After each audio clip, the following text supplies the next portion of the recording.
Hello everyone, welcome or welcome back. I hope you're having a positive and productive day so far. I'm Kel with the Planner Aisle, and today I'm reviewing the August Intention Box by Cloth and Paper and walking through all the ways you can use the items inside.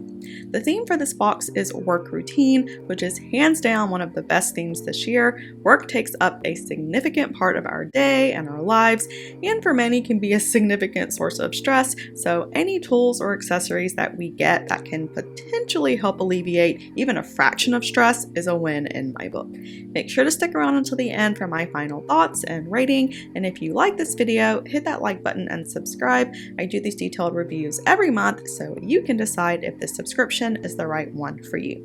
As always, leave me a comment below with any questions, and let me know if there's any topics you'd like for me to include in my next video. Without further ado, let's hop in.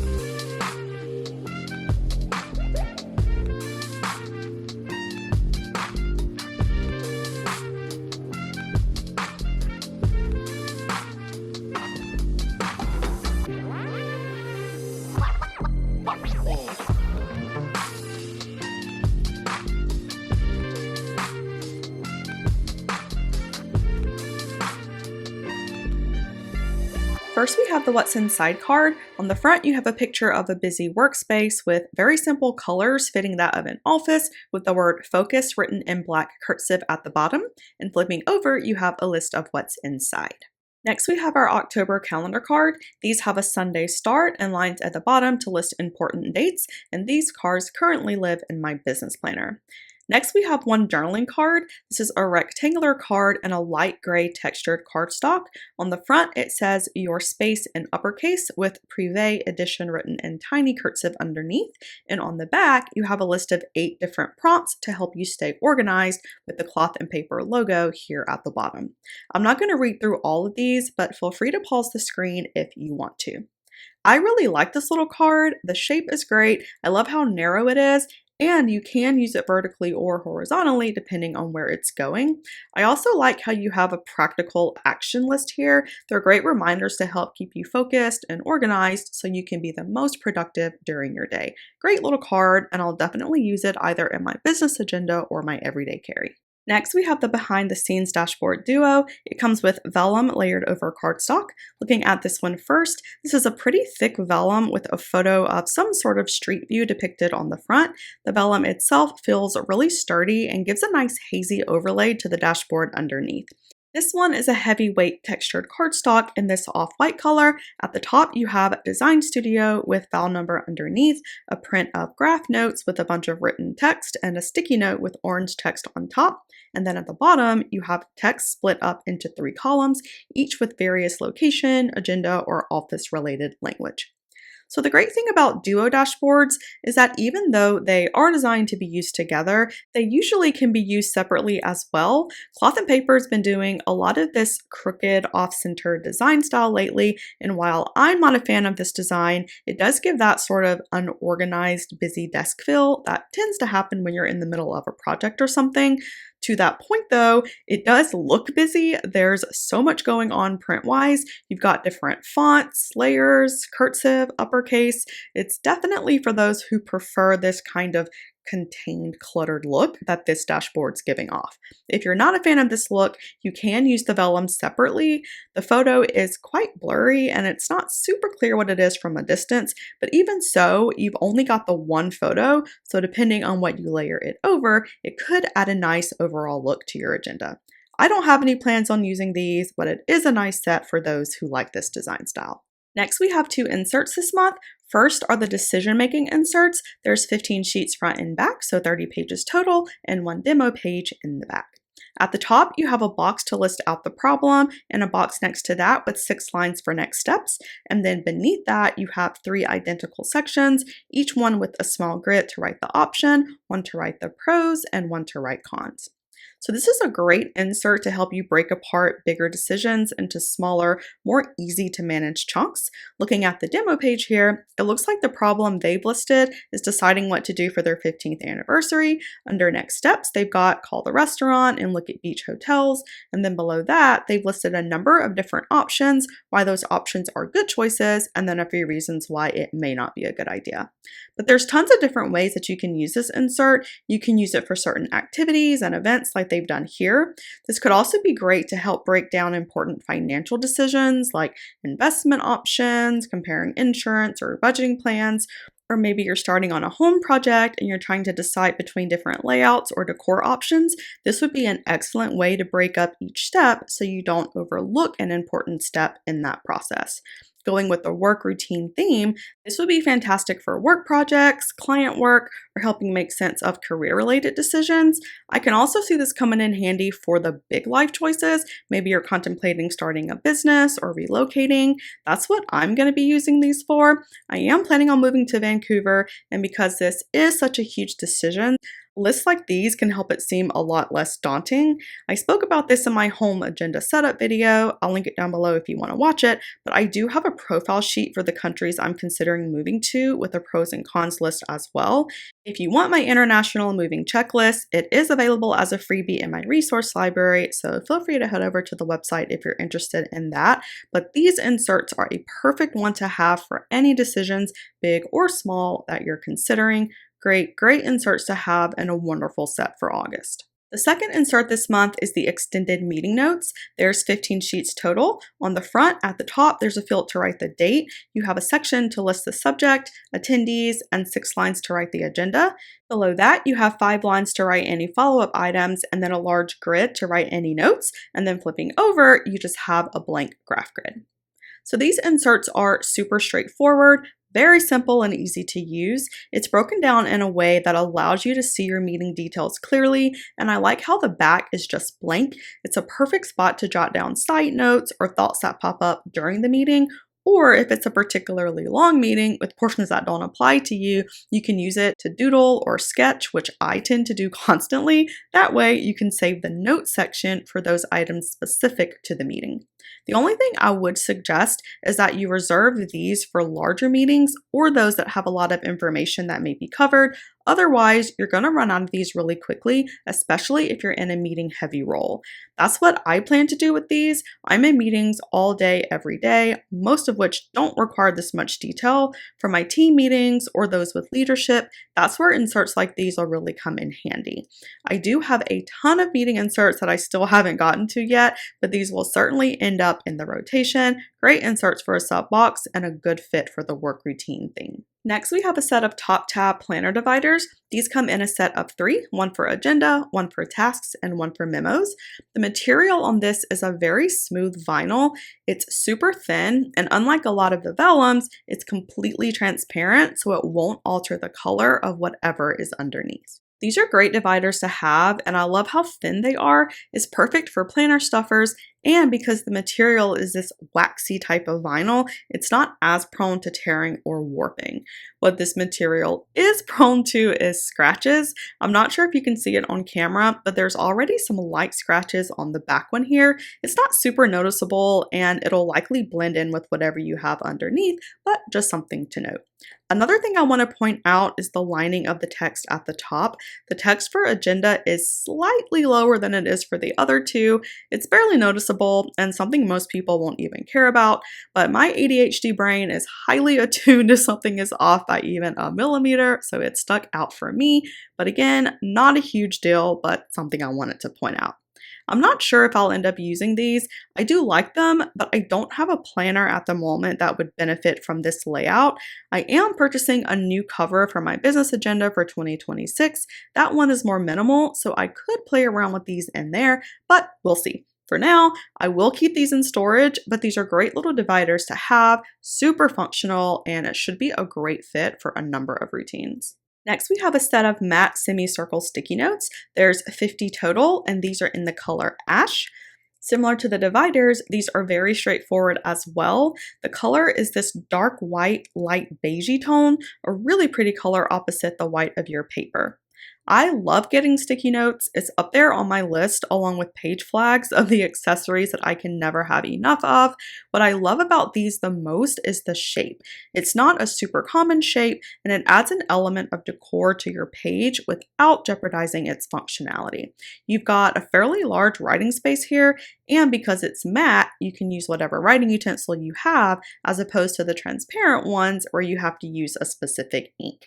These would also look great if you tend to use stickies on your desk or your computer. They look a lot more aesthetic than your typical square notes, so your space can continue to look nice. I absolutely love these. I'll probably end up getting them in a few different colors to match certain areas of my agenda. Such a great accessory for a sub box and a solid ad for August. Next, we have a set of time block stickers, and similar to the packaging they've sent lately, they have some additional information on the back here. So pulling these out, you have 4 identical sheets. There's 80 stickers total, 32 small, and then 16 each of the medium, large, and the extra large size across 4 different patterns. 2 of them are this abstract pattern, and the other 2 have a lettered design. So these are time block stickers, so the intention is to use them with a time block planner or notebook, but if you've watched my review of these in the past, you'll know I'm not a huge fan of using these with time block inserts, especially if you time block daily. I just don't think that it's that cost effective since you can go through this entire sheet in a week. That's potentially hundreds of dollars a year on stickers alone. Where I do think these work perfectly is for marking specific areas on your spreads to highlight something or for general decor. And because the color on these is minimal, they would pair really well with a number of design styles and layouts. So for example, if you have a specific task that you do monthly, you can use these to mark that date on the calendar. Or maybe you're in a work agenda and you want a way to quickly identify the tasks that are personal that take place during your workday, you could use these for that. And you can use these for time blocking specifically, that is their intention. It's just that stickers tend to get expensive really fast. So if you're monitoring your stationery expenses, then I would use these sparingly. All in all though, this is a nice set to have. I'm not a time blocker and I'm not crazy about the design here, but I may end up using these to mark something maybe in my work notebook or my journal or something. I'm sure people are going to like these and get good use out of them. Moving on, we have a set of 18 semicircle page clips.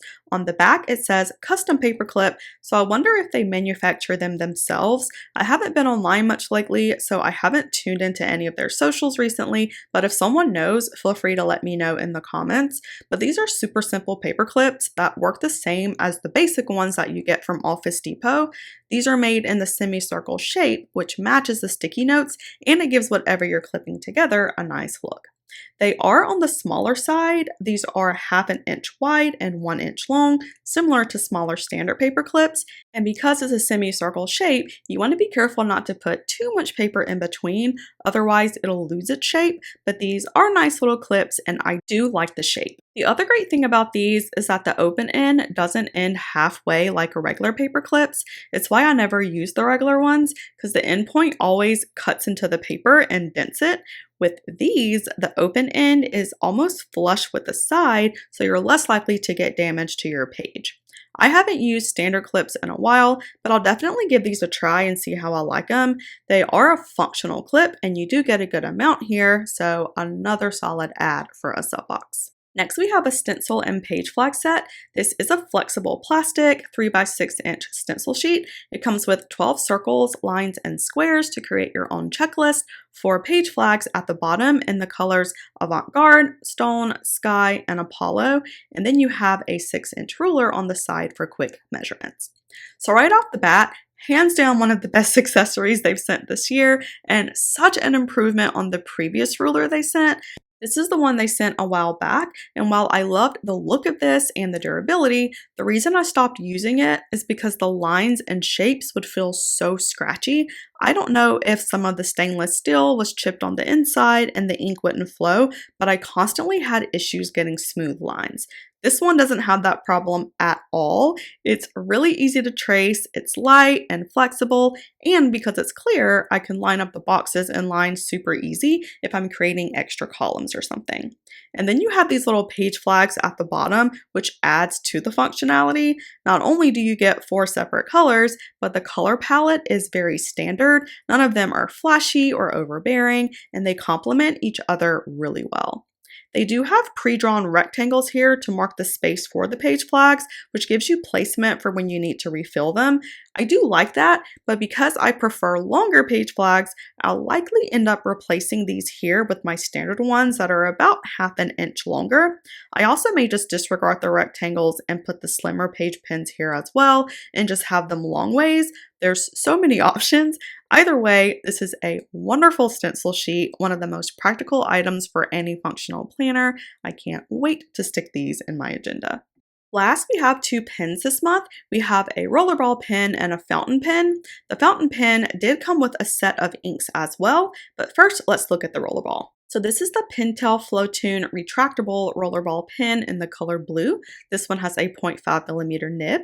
It has a white plastic barrel with silver hardware and a medium gray rubberized grip. It feels really light in your hand, which is nice if you do have to write a lot. Doing a pen test here, it does write well. The color is this really, really pretty, almost like a cobalt blue. I did look this pen up and it's supposed to be a really smooth writing experience with no skipping. It's not super scratchy or anything, but it's not the smoothest ink flow compared to others I've tried. Pretty average, I would say. The best thing about this pen, in my opinion, is the color and the comfort. It's not groundbreaking or anything, but it's a decent writing experience and a good pen for those looking for a solid blue. Next is the Jinhao Extra Fine Fountain Pen. I believe this is the 35 series, but don't quote me on that. And this is one of the more affordable fountain pens in the market, and there's quite a few great reviews as well. This one comes with a silver all-steel metal barrel that's surprisingly pretty lightweight. It does have a pop-off cap and then EF for extra fine on the nib here, which I did read was hand polish. Spinning off the back barrel, you have your nib unit, and then you have this plastic converter, which is where you fill your ink. Cloth and Paper sent 6 mini ink bottles to try, which is fantastic. They sent another fountain pen a while back with green ink, and that was one of the constructive comments I saw a lot. It looks like they made up for that this time by sending 6 inks in a range of colors. We have olive, indigo, Bordeaux, espresso, rouge, and avant-garde.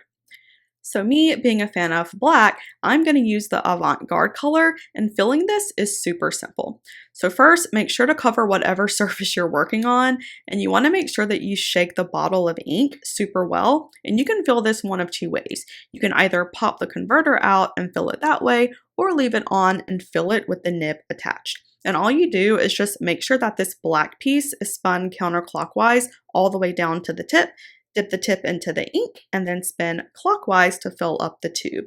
Once it's full, you attach it back to the front barrel, make sure it's pushed in all the way, reattach the back barrel, and you're good to go.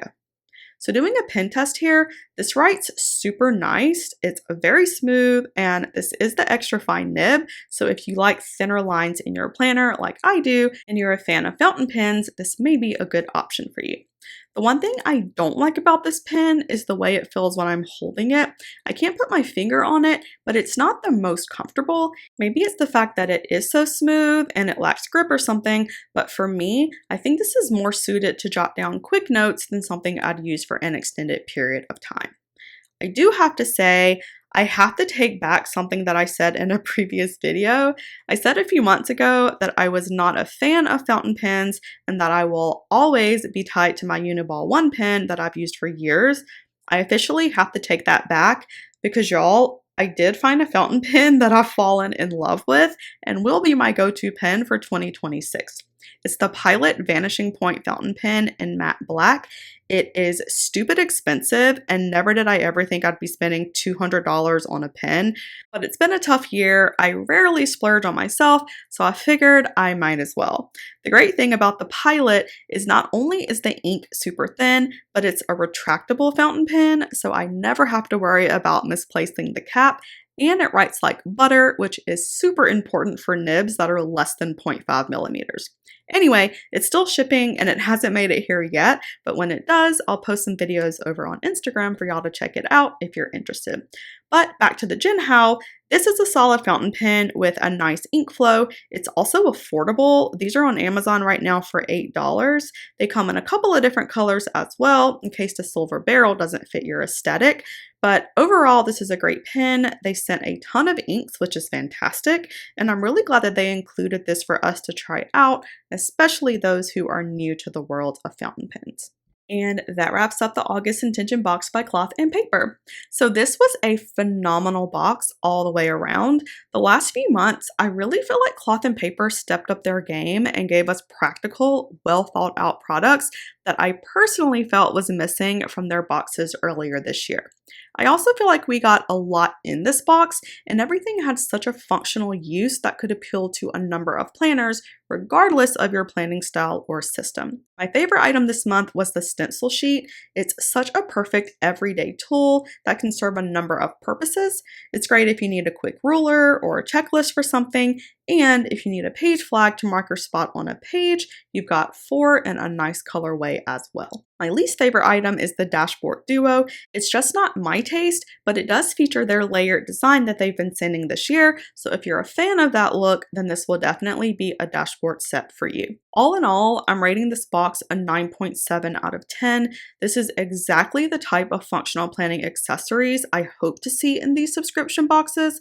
Cloth and Paper sends a much broader range of items compared to other planner subscriptions out there, and sometimes that does come with challenges. I'm not sure they've been listening to feedback or suggestions, but I feel like they did a complete 180 in terms of what they curate for us and the quality as well. This was such an amazing box, and I'm really looking forward to what they select for us for the remainder of the year. And that is it, you guys. I hope that you enjoyed this video. If you do want to see more planning and organizational content, please hit that like button and subscribe. You would help my channel out a lot. Also, don't forget to follow me over on Instagram for more planner tips and inspo, sending positive vibes your way. Until next time, stay safe and have a wonderful rest of your day.